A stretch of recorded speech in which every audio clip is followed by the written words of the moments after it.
If you love raw, heartfelt stories that hit you right in the feels, hit that subscribe button for the Cheater's Diary channel. This is where everyday moments turn into unforgettable tales. Don't miss out on new episodes and surprising twists. Join our amazing community today.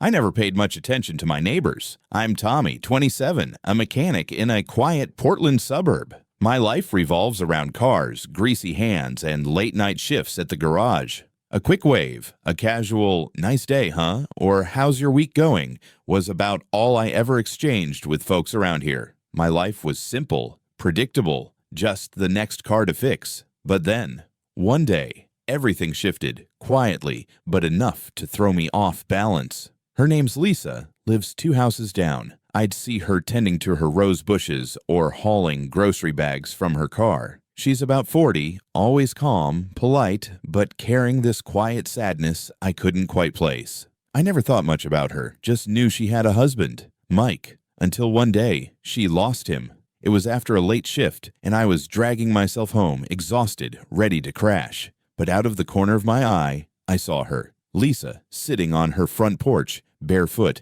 in a faded old robe, staring blankly at the early morning sky. The porch light flickered, casting long shadows on the ground. She was still, like the world had stopped around her. I paused. This wasn't the Lisa I knew. "Hey, Lisa," I called softly, hesitant. She didn't answer, just stared through me, like I was a ghost. Or maybe I was just an inconvenience she didn't want to deal with. I stepped closer. "You okay?" I asked, unsure if I should stay or keep walking. She blinked. Her eyes were wet but dry, like she'd run out of tears. "I'm 40, she whispered, her voice cracked and fragile. "And I'm so alone. It scares me." Those words hit me harder than I expected. 40 and alone. I'm only 27, still figuring out my own path, but her fear, it was different, deep, haunting, like a story I wasn't ready to step into. I felt a strange ache, like I'd touched a wound that wasn't mine. The next morning, still half asleep and slipping into my work boots, I heard a knock. Lisa stood there, clutching a crumpled piece of paper, offering a shaky smile that didn't reach her eyes. "Tommy," she said, her voice trembling, "my dryer's busted. Could you take a look?" A broken dryer, a small thing compared to the heavy grief clinging to her. I nodded, grabbed my toolbox, and followed her. As I worked, the hum of the dryer felt like a comforting sound, filling the awkward silence between us. I wanted to say something, but didn't know where to start. Finally, I broke the quiet. "You know," I said, keeping my tone light, "I always thought by 50, people wouldn't be scared of being alone anymore." She gave a small laugh, the first real sound I'd heard from her.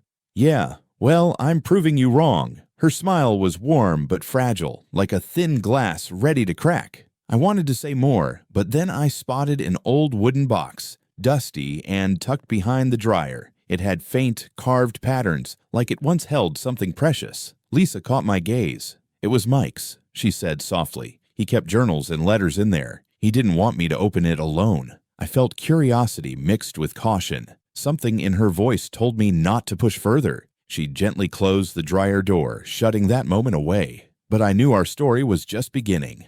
After that morning on Lisa's porch, I couldn't stop thinking about her. Her words, "I'm so alone it scares me," echoed in my head. Me, Tommy, 27, a grease-stained mechanic living day-to-day in a Portland garage, wasn't exactly equipped for this kind of thing. Growing up in foster homes, I learned to build walls, keep things at arm's length. But with Lisa, those walls were starting to crumble. The next day, as I tinkered with her dryer in her basement, the steady hum of the machine filled the space. A dim bulb overhead lit up dust motes floating in the air. Lisa stood nearby, hands clasped, watching me work. The silence between us wasn't uncomfortable, but it was heavy, like we were both searching for the right words. "You know," I said, tightening a screw, "I thought fixing a dryer would be the easiest thing I'd do today." I glanced at her, hoping for a smile. She gave a soft chuckle, like leaves rustling in the breeze. "You're doing great, Tommy, but maybe it's not just my dryer that needs fixing."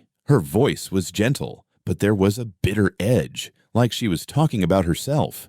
I stopped, wiping sweat from my forehead with the back of my hand. "You're not broken, Lisa. Just need a little time to get back in gear." She looked at me, her eyes softening. You sound like fixing people is as easy as fixing cars. I shrugged, flashing a goofy grin. Cars, people. Sometimes you just need someone to figure out connection between us. Fragile but real. As I slid the dryer back into place, my eyes caught that wooden box again, hidden behind some cords. It was dusty, its carved waves like a secret waiting to be uncovered. I pointed. "What's that?" Lisa stepped forward, her fingers brushing the box's surface like touching a memory. "Mike's," she said, her voice low. "Journals, letters." He said, "Only open it when I'm ready." She paused, her gaze drifting. "But I'm not ready." I wanted to ask more, but her eyes told me to stop. I nodded, turning back to the dryer, but that box lingered in my mind like an unanswered question. A few days later, I ran into Mrs. Harper, the neighborhood's resident gossip queen. She was out in her yard, eyes sharp as she watched me haul out my trash cans. "Be careful with Lisa, Tommy," she said, her voice low but pointed. "She just lost her husband. Grief makes people unpredictable. Don't get tangled up in trouble." I frowned. "I'm just fixing her dryer, Mrs. Harper," she snorted. "Dryer today. What's next? Lisa's not as open as you think, kid." Her words stuck with me. I didn't want to get tangled in anything, but I couldn't turn my back on Lisa either. There was something about her, a raw honesty, that made it impossible to stay distant. That afternoon, Lisa invited me over for coffee. Her kitchen was warm, the smell of coffee mixing with a lavender candle on the table. Photos of her and Mike hung on the walls, their smiles telling stories of happier days. We sat across from each other, mugs steaming in the quiet. "Mike loved to paint," she said suddenly, staring into her coffee. "He had a whole corner in the garage filled with canvases, but I can't bring myself to look at them anymore." "Why not?" I asked, keeping my voice soft. She shrugged, her fingers tracing the mug's rim. "Each painting's a piece of him, and he's not here anymore." I wanted to say something comforting, but just nodded. "You should try looking at them. Maybe they'll tell you something." She smiled, a little brighter this time. "You're a weird mechanic, Tommy. Fixing machines and souls now?" I laughed. "Just good at finding what's stuck, that's all." But not everything was easy. One afternoon, while I was working on an old pickup at the garage, Richard, Lisa's brother-in-law, showed up. He's a tall guy, face like stone. "Tommy," he said, his voice sharp, "I don't trust you. Lisa needs family, not some kid playing handyman." I gripped my wrench tighter, staying calm. "I'm not trying to replace anyone, Richard. I'm just helping her out." He smirked. Helping or stirring up trouble, sometimes they're the same thing. Lisa stepped in behind me, her eyes steady but tired. "Let it go, Richard," she said quietly. "We'll talk later." That night, I lay in bed, thinking about Richard's words. Did I belong in this story? I was just a neighbor, a mechanic. But with Lisa, I felt like I was becoming part of something bigger. A friendship, fragile but real, was forming between the lines of grief and healing. The next morning, I brought coffee to Lisa's, flashing a goofy grin. "All right, Lisa, what's the plan today? Fix the dryer or fix us?" She laughed, the truest laugh I'd heard from her. "Maybe both, Tommy." And in that moment, I knew, despite the shadows ahead, we weren't walking alone anymore. I never thought I'd be part of someone's story, especially Lisa's. But each day, I found myself stepping deeper into her world. The house 2 doors down wasn't just a neighbor's place anymore. It became a space for warm coffee, stories of the past, and a friendship I never saw coming. But it wasn't all smooth sailing. That morning, I sat in Lisa's kitchen, the smell of coffee mingling with the early sunlight, filtering through lace curtains. She wore an oversized sweater, probably Mike's, sleeves rolled up to show her slender wrists. On the table was a small painting, freshly done with wet strokes of blue and gold blending like a sunset. "You started painting again?" I asked, surprised. Lisa nodded, a shy glint in her eyes. "Just trying. Mike always said I had talent, but I stopped believing it." She paused, fingers grazing the canvas. "Now, maybe I want to try again." I grinned. "It's gorgeous. You should hang it up. Bet the whole neighborhood would line up to buy one." She laughed, the sound like wind chimes. "You always know how to make me smile, Tommy." But her smile faded as she looked out the window. "I'm scared, you know? Scared that if I start again, I'll lose Mike." I wanted to say something, but just nodded, giving her space to keep going. "You don't have to lose him," I said finally.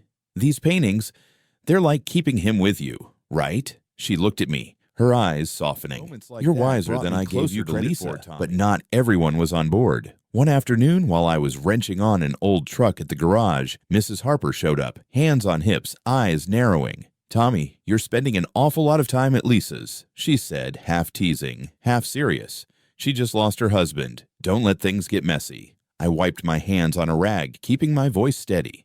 "Mrs. Harper, I'm just having coffee and fixing stuff. Nothing messy about it." She huffed. "I saw Mike and Lisa when they were newlyweds. They were so in love, Tommy. Grief makes people vulnerable. Don't let her lean on you too much." Her words gnawed at me. I didn't want to hurt Lisa, but I couldn't walk away either. She wasn't just a neighbor anymore. She was someone who needed me. And maybe I needed her too. Then Richard showed up again. He knocked on Lisa's door while we were having coffee. She opened it, and I saw her tense. Richard strode in, his face cold, eyes sweeping over me like I was an intruder. "Lisa, we need to talk," he said sharply, "without outsiders."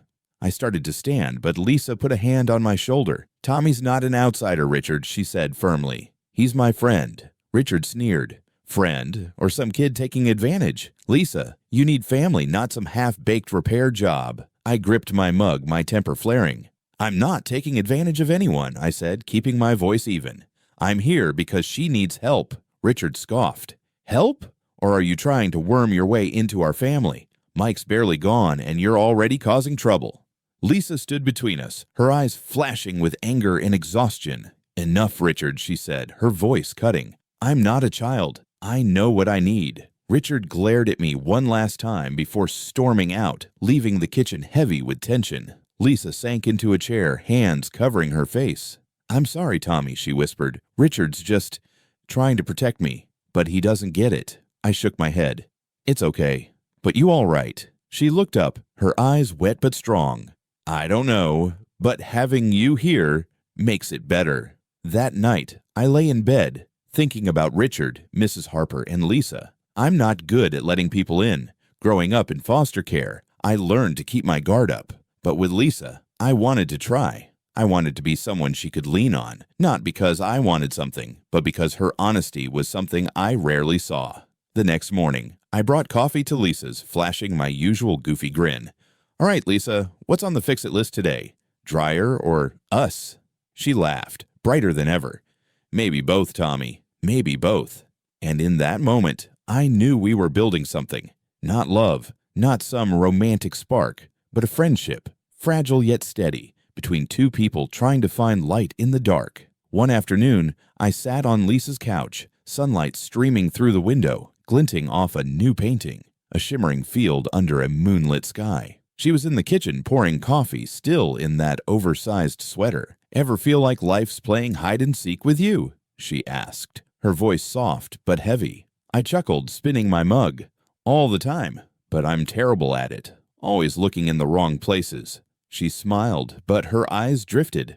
"I thought I knew everything about Mike, but now I'm not so sure." She pointed to the old wooden box, now on a bookshelf. "I found a letter in there, not from Mike, from someone named Clara." I raised an eyebrow. "Clara? Who's that?" Lisa shook her head, sitting across from me. "I don't know. The letter just said she knew Mike, and there was something he didn't want me to know."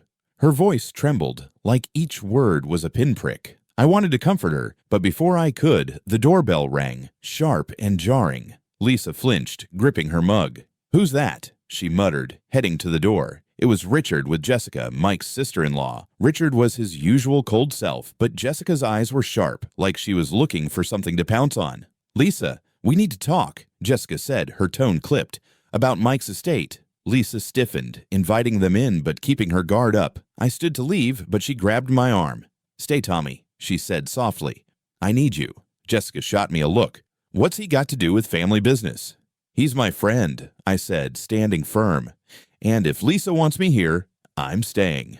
Richard sighed, slapping a stack of papers on the table. "Lisa, Mike left debts, medical bills, credit cards. This house might not be yours much longer." I saw Lisa's face go pale, like the ground was crumbling beneath her. "Debts?" she repeated, her voice breaking. "How didn't I know?" Jessica crossed her arms. "Because you weren't paying attention. Mike hid it to protect you, but now it's all coming out." Her hands shaking on the table. The paintings, the coffee, our talks. It was all slipping away. "I'll help," I said before I could think. "Whatever you need." She looked at me, eyes brimming but grateful. "Thank you, Tommy." But Richard and Jessica weren't done. They pulled out more papers, numbers, and deadlines that choked the air. After they left, Lisa collapsed onto the couch. "I don't know what to do," she whispered. "I'm sinking." I sat beside her, at a loss for words. "You're not alone," I said firmly. "We'll figure it out." Just then, my phone buzzed. It was Mia, my chaotic but loving little sister. "Tommy, heard there's drama at the neighbors?" she teased, her voice bursting with energy. "Need me to roll in with backup?" I laughed, feeling lighter. "Yeah, come over. Bring your spark." Mia showed up that evening with 2 pizza boxes and a bag of chips. "All right, folks, pause the drama," she announced, plopping the food on the table. Lisa laughed, the first real laugh of the day, and I saw her relax a bit. A few days later, as we sifted through papers, I noticed another letter in Mike's box. Not from Clara, but an old medical bill postmarked 3 years ago. "You seen this?" I asked, handing it to Lisa. She frowned. "Number, but maybe it's tied to Clara. I need to call her." I nodded, but unease crept in. Who was Clara? What had Mike hidden? And why were all these secrets surfacing just as Lisa was trying to stand tall? That night, we sat on her porch, the moon casting a soft glow over the quiet neighborhood. Lisa clutched her coffee, her voice low. "I'm scared, Tommy. Not just about the debts, but what I might find out about Mike." I looked at her, seeing the fragility in her eyes. "You don't have to go through this alone," I said. "Whatever happens, I'm here." She smiled, faint but real. "You're the first person in a long time who's made me believe that."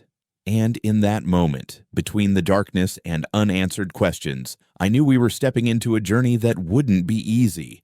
But with Mia, with me, and with Lisa's own strength, I believed we'd find the light. The days had been heavy. Me, Tommy, still standing by Lisa, in a house filled with memories and secrets slowly coming to light. Each step we took together seemed to stir new waves, but today, something felt different. A flicker of hope, fragile but growing, breaking through the storm clouds. That morning, I showed up at Lisa's with coffee and a half-hearted grin. She opened the door, her eyes tired but brighter than usual. On the kitchen table, her painting was finished, a moonlit field, shimmering like it was telling her story. "It's beautiful," I said, nodding at it.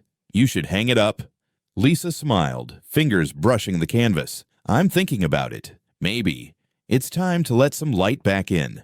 Her voice was soft, but there was a new strength in it. We decided to head to the attic to search for more clues about Mike. The attic was dusty, filled with the smell of old wood and stacks of cardboard boxes labeled in Mike's messy scrawl. Sunlight from a small window lit up the space. Lisa opened a box, pulling out an old photo album. We sat on the floor, flipping through it. Pictures spilled out. Mike, young and grinning, standing next to a woman I didn't recognize. One page had handwriting. Clara, 1995. Lisa froze, her fingers trembling on the photo. "I thought I knew everything about him," she whispered. "But now, I'm not sure."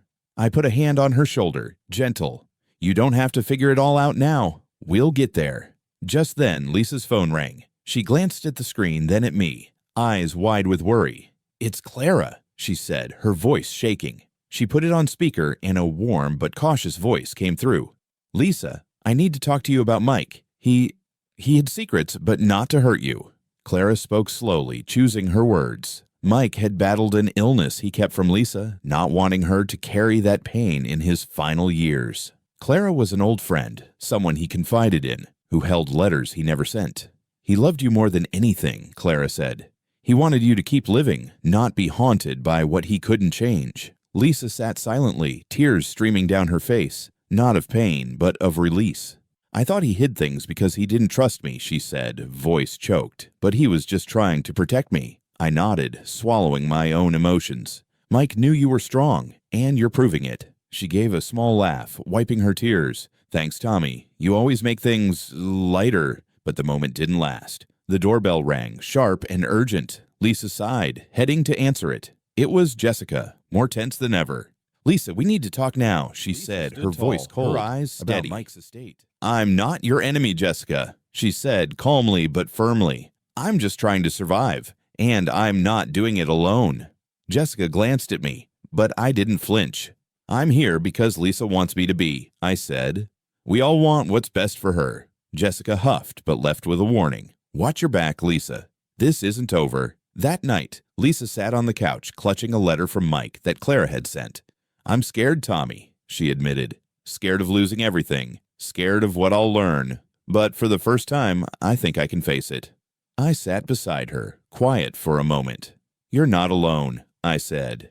"You've got me. Mia, even Joe and Marge. They dropped off cookies yesterday, remember?" She laughed. A real laugh. "Joe told me about the time Mike nearly burned down the kitchen trying to bake me a birthday cake. How could I forget?" The next few days, Joe and Marge kept stopping by, bringing food and warm stories about Mike. Mia, with her boundless energy, helped us sort through papers and research debts. Each person added a piece, making Lisa's house feel less suffocating. But Clara was still a big question mark. She promised to meet in person, bringing Mike's final letters. I looked at Lisa, seeing both fear and anticipation in her eyes. "You ready?" I asked. She nodded, eyes bright. "I don't know, but I want to try." That evening, as I left her place, the moon lit up the quiet neighborhood. Lisa stood on the porch, her painting by the door, like a reminder of new beginnings. "Thanks, Tommy," she said, "for not giving up on me." I grinned. "We're in this together, Lisa." And as I walked home, I knew that despite the shadows ahead, the light Lisa found today was real, and I'd be there, step by step, with her. I, Tommy, stood on Lisa's porch, the early sun filtering through the trees, casting dappled light on the ground. This house, once heavy with secrets and grief, felt like it was breathing easier now. Lisa stood beside me, holding a new painting, a starry sky, vibrant yet calm, like her own journey. "What do you think?" she asked, a hint of shyness in her voice. "Stunning," I said, grinning. "You should open a gallery. Even Mrs. Harper would show up." She laughed, the sound bright like wind chimes. "You always know how to make me smile, Tommy." Today was a big day. We were meeting a lawyer to settle Mike's estate. But first, Lisa wanted to face one last secret. She'd found a note in Mike's journal with a phone number we didn't recognize. "What should I do?" she asked, her eyes torn between fear and resolve. "Call it," I said. "You've come this far. Don't stop now." She nodded, dialing. A deep, warm voice answered. "Lisa, I'm Henry, Mike's old friend." Henry agreed to meet us at a small coffee shop on the outskirts of town. When he walked in, I saw a man in his 50s, kind eyes etched with time. He carried a stack of letters, Mike's handwriting clear on the envelopes. Henry spoke slowly, sharing pieces of Mike's final days. Mike didn't just leave debts or assets. He left clues, through Clara, through Henry, through letters, to guide Lisa through her grief and help her find herself again. "Mike didn't want you stuck in the past," Henry said. "He wanted you to live, really live." Lisa listened, tears falling, but they were tears of acceptance, of healing. "Thank you," she said, voice thick. "And thank you, Tommy. I wouldn't have gotten this far without you." I shrugged, hiding my own emotions. "Just good at fixing broken stuff, you know." That afternoon, Jessica showed up, but she wasn't hostile this time. She brought a neatly organized stack of papers. "I was wrong, Lisa," she said quietly. "I thought I had to control everything, but you're doing better than I thought." Lisa smiled, touching Jessica's hand. "We're all trying, Jessica, and I think Mike would be proud of us both." Mia burst in, of course, with 2 pizza boxes. "All right, people, time to celebrate," she declared, making everyone laugh. Joe and Marge swung by too, with a plate of cookies and more stories about Mike, filling the room with warmth. That night, Lisa and I sat on her porch, the moon glowing over the quiet street. She pulled out her phone, typed something, and handed it to me. "You're the first person in 50 years I've wanted to give my number to," she said, eyes twinkling. I laughed, caught off guard. "Honored, but don't get mad if I text you for painting tips." She laughed hard. "Don't get cocky, Tommy, but maybe this is a new start." I nodded, feeling the truth in her words. This wasn't just about fixing dryers or settling debts. It was about 2 people, from broken pieces, finding each other and building their secrets. It's a reminder that even in the darkest days, one friend, one small light, can change everything. I, Tommy, am just a mechanic, but I learned that sometimes fixing isn't about machines, It's about hearts. Lisa found herself again, and through her, I found a piece of myself too. This is The Cheater's Diary, where we share real stories, raw journeys of betrayal, healing, and unexpected connections. How have you found light in the dark? Has a friend ever changed your life? Share your story in the comments. We want to hear it all. Don't forget to hit subscribe and the bell to catch our next heartfelt tale. Let's keep writing new chapters together because every story deserves to be told. See you in the next one.